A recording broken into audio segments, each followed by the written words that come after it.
On a quiet night high above the dusty plains of the moon's far side, Daniel Ruiz sat alone in the dim glow of the lunar deep space listening array control room. The station was small, built into the crater wall for protection from solar flares and micrometeorites, and mostly automated. But Daniel liked being there.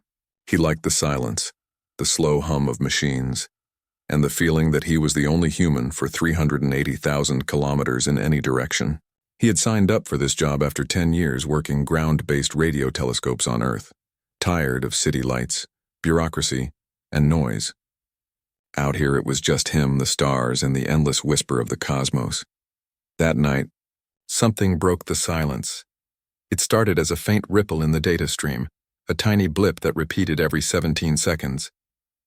At first, Daniel thought it was interference, maybe a glitch in the antenna array or a stray echo from an old satellite. He ran a quick diagnostic. All systems green. He checked solar activity logs. Quiet. He even rebooted the main receiver just in case. Still, the signal came back, clean, precise, unnatural. He leaned closer to the screen, eyes narrowing. The pattern wasn't random. It followed a mathematical sequence, prime numbers layered over harmonic frequencies, then shifting into something that looked almost like syntax. It reminded him of the old Arecibo message humans had once sent into space, but far more complex. And it wasn't coming from any known direction. The source was deep in interstellar space, near the edge of the Ophiuchus constellation, but there was nothing there. No star, no planet, not even a dust cloud worth noting. Daniel's fingers moved quickly over the console, isolating the signal and feeding it into the decryption module. The system struggled at first, then began to parse fragments. Coordinates appeared, timestamps, symbols he didn't recognize but that felt strangely familiar, like shapes seen in a dream. One symbol kept repeating, a circle with 3 intersecting lines like a knot or a seal. His pulse quickened. This wasn't just noise. This was a message. And it wasn't meant for casual listening. He hesitated. Protocol said to log anomalies and report them through official channels, but something in his gut told him this was different. If he filed a standard report, it would vanish into a queue, get flagged as probable interference, and be forgotten. He needed someone who would actually look, someone who wouldn't dismiss it. He opened a secure comms channel and typed a short message to Dr. Lisa Monroe. She was based at the Geneva Space Research Institute, one of the few astrophysicists he trusted not to laugh him off. They'd worked together years ago on a neutrino detection project, and she'd always had a sharp eye for the unusual. He attached the raw data, the decrypted fragments, and a note. "You need to see this. It's not ours." 3 hours later, her reply came through. Just 2 words. "Send everything." Over the next day, they exchanged messages in hushed tones, careful not to trigger any automated surveillance alerts. Lisa ran the data through her own systems, cross-referencing with classified archives she still had access to from her time advising the International Space Oversight Committee. She confirmed Daniel's suspicion. The signal structure matched no human design, and the energy signature suggested a transmission source far beyond current human capability, possibly even faster than light modulation, which shouldn't be possible. "It's a summons," she wrote finally, her words appearing slowly on his screen as if she were choosing each one with care. Not a broadcast, a directed invitation, but to whom? Daniel stared at the words. An invitation. That meant someone was meeting. Somewhere out there. And they were calling others to join them. He pulled up the coordinates embedded in the signal. They pointed to a location just outside the solar system, near the heliopause, the boundary where the sun's influence ends and interstellar space begins. The timestamp indicated the meeting would happen in 72 hours. Whoever was gathering, they were doing it soon. And they were doing it in secret. Lisa suggested they try to decode more of the symbols. Using pattern recognition algorithms and linguistic models designed for hypothetical alien syntax, they managed to isolate a phrase that repeated like a header. Galaxy Council Session 4872. Confidential protocol active. The word sent a chill through Daniel. A council of galaxies, and this session was confidential. That word, confidential, was the key. This wasn't just a meeting. It was a secret one, and humans were never supposed to hear it. As the hours passed, Daniel couldn't sleep. He kept replaying the signal in his mind, imagining vast ships gliding through the dark. Beings from 1,000 worlds gathering in silence to discuss matters beyond human understanding. What would they talk about? Trade? War? The fate of young species like Earth? And why now? Had something changed? He thought about Earth, its cities, its wars, its music, its children looking up at the same stars he was watching. Humanity had spent centuries wondering if they were alone. Now it seemed they weren't just not alone, they were being watched. Judged, maybe. And this signal was proof that someone out there held power over questions humanity hadn't even learned to ask yet. Lisa messaged again, her tone urgent. If this gets out, governments will panic. Militaries will mobilize. Conspiracy theories will explode. But if we say nothing, we might miss the only chance to understand who's really out there. Daniel knew she was right, but he also knew the risk. Eavesdropping on a galactic secret wasn't just dangerous, it was possibly the most reckless thing humanity had ever done. And yet, here they were, two ordinary people holding a thread that could unravel everything. He looked out the observation window. The stars were steady, cold, and countless. Somewhere among them a council was gathering. And for the first time in history, a human had overheard their call. He took a deep breath, turned back to the console, and began copying every byte of the signal into a secure, encrypted drive. Whatever came next, they couldn't unhear what they'd found. The secret meeting of the Galaxy Council was no longer a secret, at least not from them. Lisa Monroe didn't sleep for 2 nights after receiving Daniel's data. She sat in her small office at the Geneva Space Research Institute, blinds drawn, lights low, surrounded by printouts and open terminals. The phrase Galaxy Council Session 4872 echoed in her mind like a warning bell. She had spent her career studying cosmic signals, searching for patterns in the void, but never once imagined she'd find proof of something so vast, so organized, so deliberately hidden. And now that she had, she felt a strange mix of awe and dread. She knew she couldn't handle this alone. The data was too big, too dangerous. She needed someone who understood not just science, but secrecy. Someone who had seen the shadows behind official reports. That's when she thought of Paul Dawson. Paul had been a Navy pilot during the early days of deep space reconnaissance, back when humanity first sent manned missions beyond Mars. He'd flown solo patrols near the Kuiper Belt, scanning for debris, anomalies, anything out of place. Officially, his missions were routine. Unofficially, rumors swirled that he'd encountered things he wasn't allowed to talk about. After his discharge, he vanished from public view, working as a civilian consultant for aerospace firms under non-disclosure agreements so tight they were practically welded shut. Lisa had met him once at a conference, and though he spoke little, his eyes held stories he'd never tell. She sent him a message through an old encrypted channel they'd used years ago during a joint project on orbital debris tracking. Just 3 words. Remember Project Sentinel? Within an hour, he replied, "Where are you?" They met in a quiet cafe in Zurich, far from any government buildings or surveillance hubs. Paul looked older than she remembered, lean, with tired eyes and close-cropped gray hair, but his posture was still sharp, like a man used to watching his back. She slid a data chip across the table without a word. He didn't ask questions. He just took it, tucked it into his coat, and nodded. 2 days later, Paul called her from a payphone in rural France. "I found something," he said, voice low. Project Sentinel wasn't just a name. It was real. And it wasn't about asteroids. He explained that during his last deep space patrol, his ship's sensors had picked up an object near Neptune. Not a rock. Not a ship, but something smooth, silent, and perfectly spherical. It emitted no heat, no radiation, yet it bent light around it like a lens. When he reported it, command went silent for 12 hours. Then came new orders: erase the logs, return to base, and never speak of it again. A week later, he was honorably discharged with a generous pension and a handshake that felt more like a threat.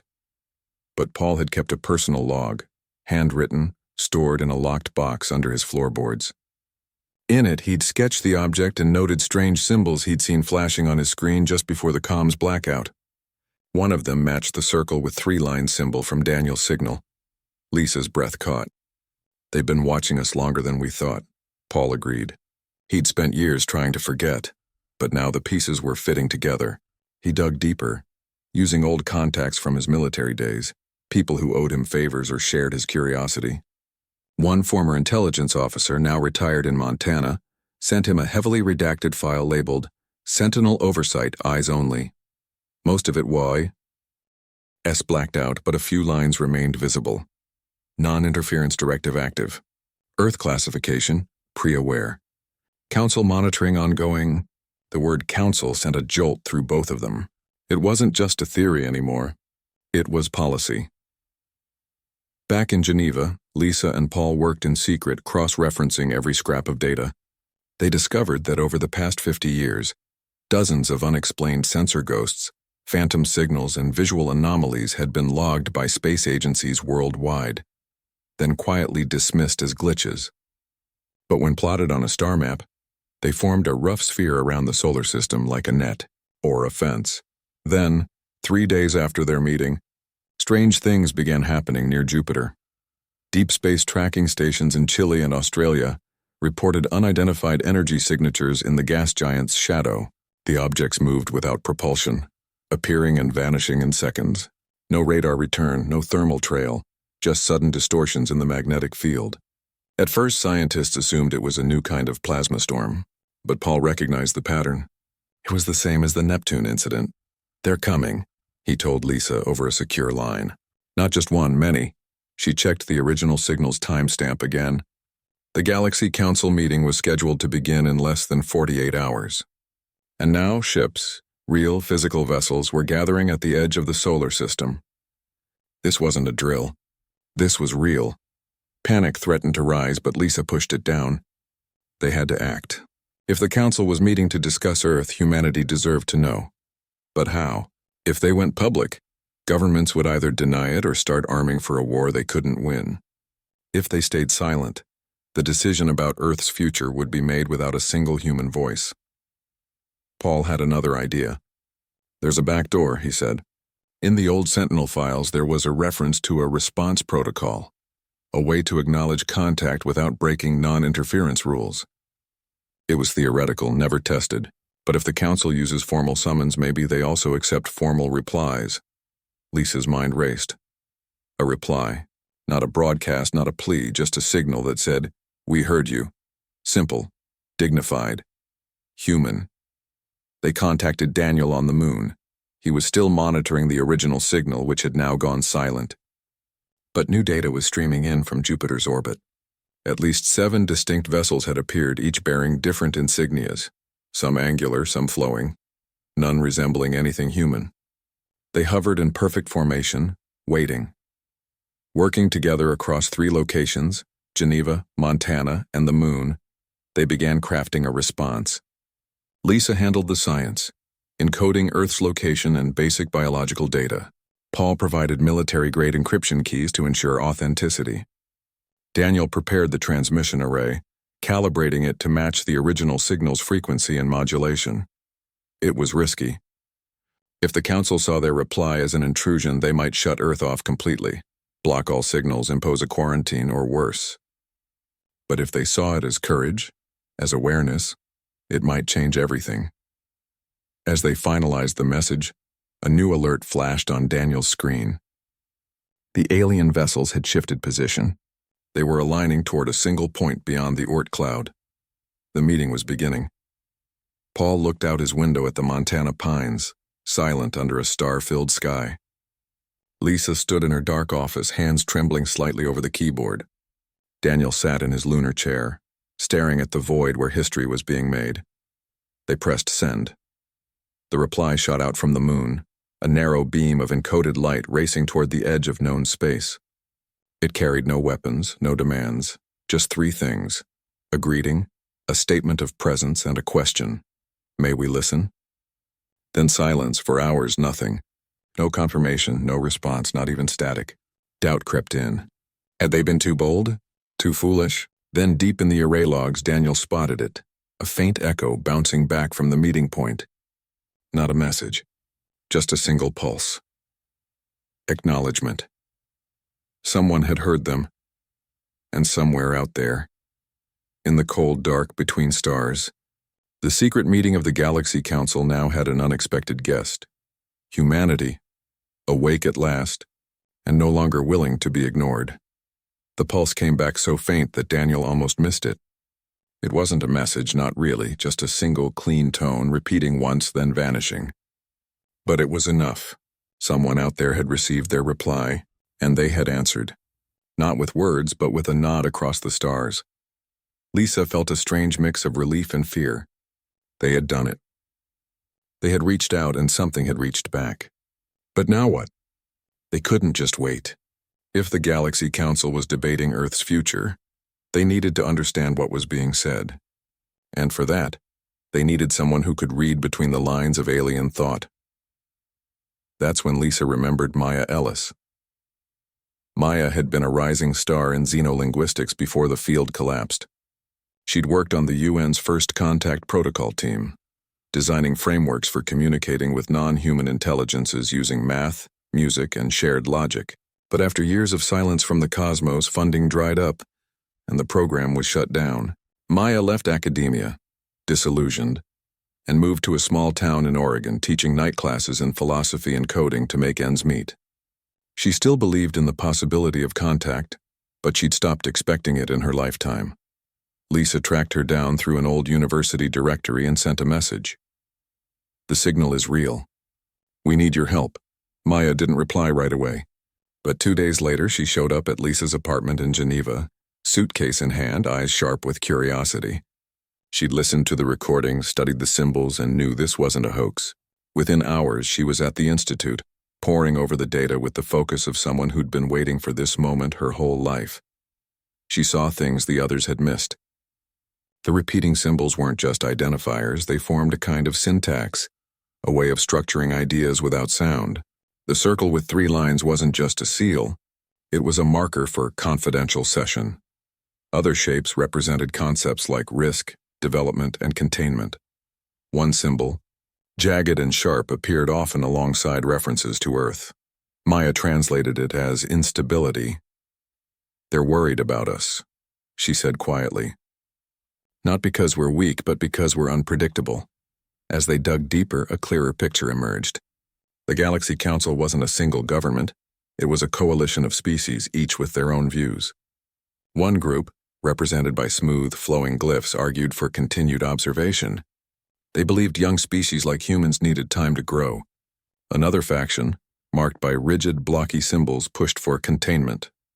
They saw humanity's rapid tech growth and history of war as a threat to galactic peace. But the most alarming voice came from a third group, the Virel. Their symbol was a spiral with a broken center. Every time it appeared, the tone of the debate shifted. The Virel didn't want observation or containment. They wanted quarantine, permanent isolation. Their argument was cold and logical. Humanity's potential for destruction outweighed any possible contribution. Better to lock Earth away before it could spread beyond its system. Maya's hands shook as she explained this. "They're not deciding if we're ready to join them. They're deciding if we're dangerous enough to silence." Paul paced the room, jaw tight. "We sent them a message of peace. What if they see that as weakness?" "No," Maya said. "We showed awareness. That's the first test. But now they'll watch how we act. If we panic, if we start building weapons or broadcasting threats, the Virel will win." They had to do more than just listen. They had to respond in a way that showed humanity's best side, not just intelligence, but empathy, creativity, and hope. While Maya worked on decoding more of the debate, strange things began happening closer to home.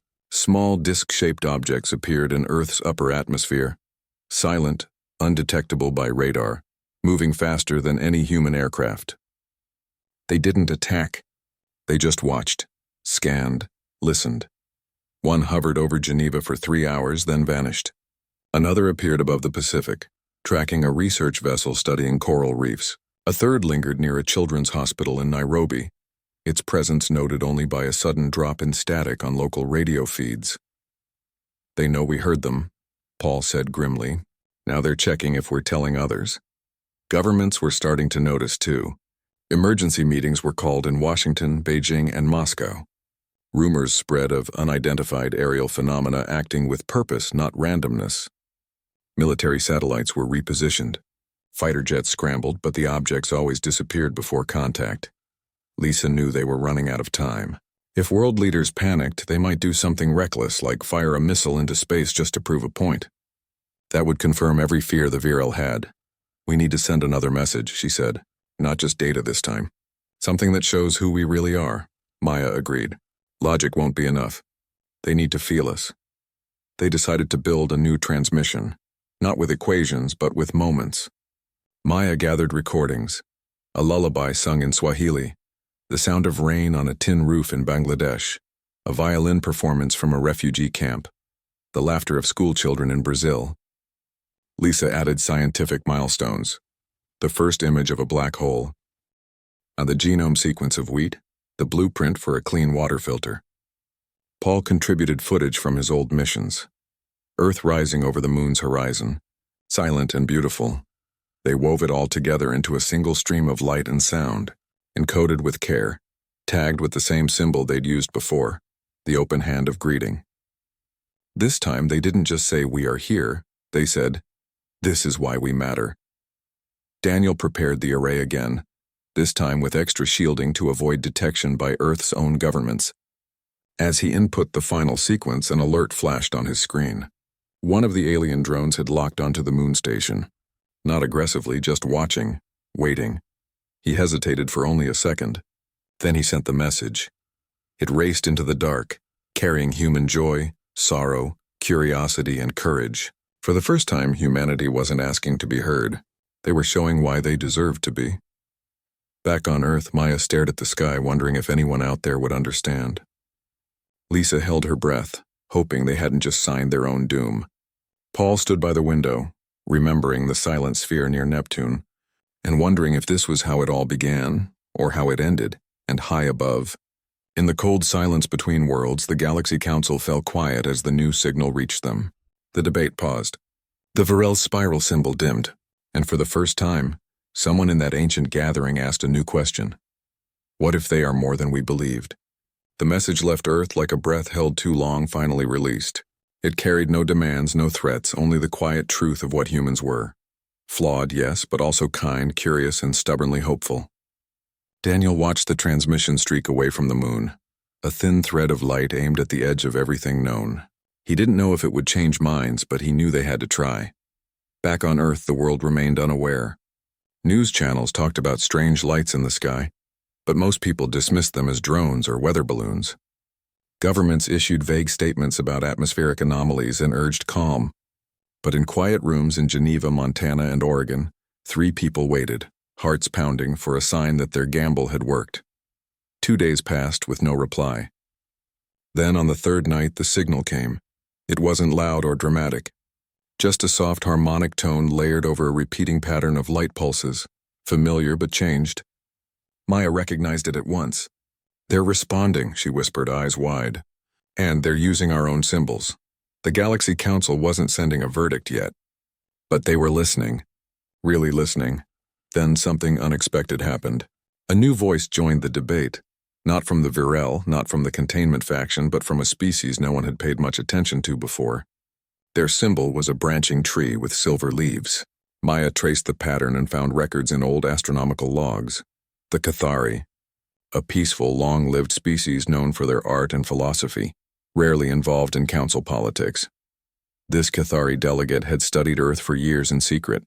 Not its weapons or its wars, but its stories, its poems, its music. In the council chamber, they spoke not with data, but with feeling. They quoted lines from human poets, Rumi, Neruda, Dickinson, and asked how a species that could write such beauty could be seen only as a threat. They showed how human children, even in the worst places, still drew pictures of stars and dreamed of flying. The Virel pushed back hard. Their argument was cold. Dreams don't stop bombs. Poetry doesn't prevent plagues or greed. But the Cathari didn't argue logic. They simply asked, have you ever watched them heal?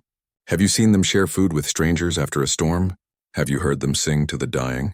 Silence followed. Even in the data stream, Lisa could feel it. A pause, a shift, like wind changing direction. But the victory wasn't certain.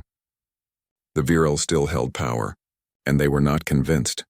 On Earth, the drones grew bolder. One hovered over the United Nations building in New York for an entire morning. Another appeared above a peace summit in Oslo, circling slowly as diplomats argued over old borders. People began to notice. Videos spread online. Panic flickered in corners of the internet. Conspiracy theories exploded. Some called it an invasion. Others called it salvation. Government scrambled.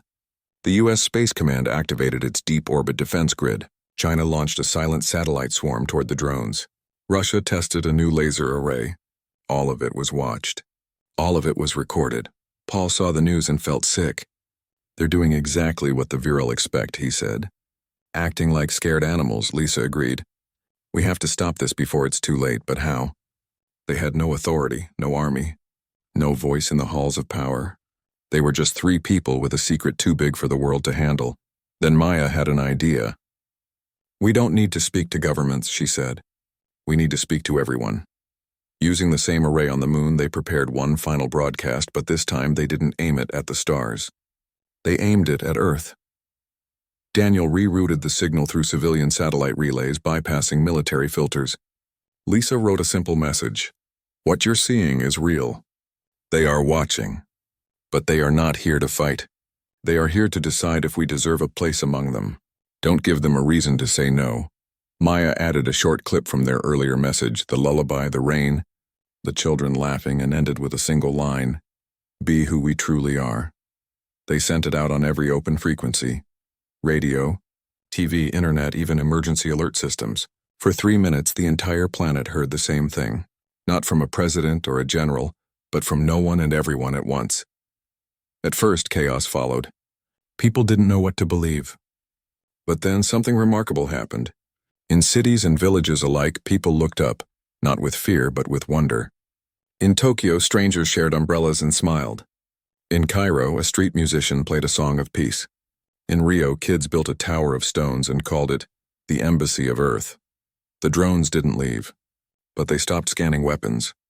Instead, they lingered over hospitals, schools, gardens, places where humans helped each other. Paul watched from his porch in Montana as a small silver shape passed silently overhead, then vanished into the clouds. For the first time in years, he felt hope. Back in Geneva, Lisa received a private message from a high-ranking UN official she barely knew. Whoever you are, it read, thank you. We'll stand down. The world hadn't changed overnight, but for a few precious hours, humanity acted not as nations, but as one people, and far beyond the solar system. In the silent chamber of the Galaxy Council, the Cathari delegate played that final Earth broadcast for the entire assembly. When it ended, even the Virile were quiet. The vote was coming soon. The decision would be made. But whatever happened next, humanity had shown its face, not perfect, not pure, but trying. And sometimes that was enough. Lisa, Paul, and Maya knew they couldn't stay hidden much longer. Governments would come looking. Questions would be asked. But they were ready. They had done what they set out to do. They had made sure humanity was seen, not as a threat, but as a possibility. And in the cold dark between stars, that possibility now had a voice. The reply came not as a burst of data, but as a slow, steady stream, calm, clear, and addressed directly to Earth. It arrived on every major satellite, every deep space receiver, even the old radio telescopes long thought useless. No one could ignore it this time. The Galaxy Council had spoken. Lisa was the first to decode the full message. She sat alone in her Geneva office, dawn light creeping through the blinds, tears welling in her eyes as she read. The Council had reached its decision. They would not interfere. They would not quarantine, but they would no longer hide. Humanity was granted provisional observer status. For the next 100 years, Earth would be watched not as a threat, but as a candidate, a young species with potential, still learning, still growing. If humanity could show consistent ethical maturity, choosing cooperation over conflict, care over greed, they might one day join the Council as equals. If not, the offer would expire, and Earth would be left to its own fate. But the most shocking part came next. The message revealed that Earth had never been truly alone. For centuries, small groups of off-world observers had lived among humans, bound by strict non-interference rules. They worked as teachers, doctors, engineers, ordinary people hiding in plain sight, studying human culture, recording progress, and reporting back in silence. Now, with the secret out, many chose to step forward. Within days, reports poured in from around the world. A quiet librarian in Oslo revealed smooth silver skin beneath her human disguise. A fisherman in Indonesia showed gills hidden under his collar when questioned by local officials. A retired schoolteacher in Buenos Aires admitted she had lived on Earth for 80 years, watching generations of students grow. None carried weapons, none demanded worship. They simply said, "We are here to learn, and now, to share." Governments reacted with confusion, then cautious cooperation. The United Nations formed a new body, the Interstellar Relations Committee, and to everyone's surprise, they invited Lisa, Paul, and Maya to lead it. They refused at first, fearing exposure, but changed their minds when they realized this was their only chance to guide humanity's first real steps into the wider universe. Paul moved to Geneva, trading his quiet cabin for a small apartment near the UN offices. He spent his days reviewing security protocols not to build walls, but to ensure humanity didn't repeat its old mistakes with new neighbors. He met with former military leaders and convinced them that trust, not firepower, would win respect among the stars. Maya began teaching the first official course in interspecies diplomacy at a university in Colorado. Her classroom filled not just with students, but with diplomats, scientists, and even a few quiet observers from other worlds. She taught them how to listen, not just to words, but to silence, to gestures, to the spaces between thoughts. She reminded them that understanding didn't require agreement, only respect.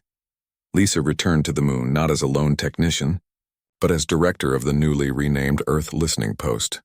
The station was now open to all nations, its data shared freely. She oversaw the first joint human-alien research project, a study of cosmic harmony using both human music and Cathari light songs.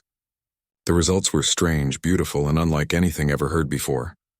Life on Earth didn't change overnight. Wars didn't end. Hunger didn't vanish. But something subtle shifted in the air. People looked at the night sky not with fear, but with curiosity. Children drew pictures of alien friends in school. News reports began ending with a simple phrase: "Remember, we are not alone." The Virel never spoke again in the council chambers. Some said they withdrew in protest. Others claimed they were simply waiting, watching to see if humanity would stumble. But the Cathari stayed. They sent more delegates, opened cultural centers in major cities, and even began translating human literature into their own flowing script.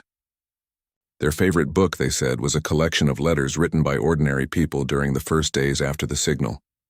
Letters full of hope, doubt, and questions. One evening, months after the verdict, Daniel stood on the moon's surface, helmet off inside the observation dome, staring out at the stars. He thought about how small Earth looked from here, just a blue dot in the black. And yet that dot held everything, every song ever sung, every kindness ever given, every dream ever dreamed. He received a message from Lisa. "They're asking for you to speak at the first open council session next year." As Earth's voice, he smiled. "Tell them I'll think about it." Back on Earth, Paul walked through a park in Geneva, watching families feed ducks by the lake. A young girl pointed up at a silver shape gliding silently overhead. Not a drone, not a ship, but a Cathari sky glider, open to public rides now.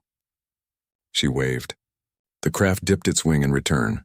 Maya sat on her porch in Colorado sipping tea, listening to a recording of whale songs mixed with Virel harmonic echoes, part of a new project to find common ground, even with those who doubted them. She knew the road ahead would be long, but for the first time it felt possible. Humanity had stumbled into a secret meeting they were never supposed to know about. They had been afraid, then brave, then honest, and in doing so, they had changed not just their own future, but the story of the galaxy. The stars no longer felt distant. They felt like neighbors. And Earth, once silent and alone, was finally part of the conversation.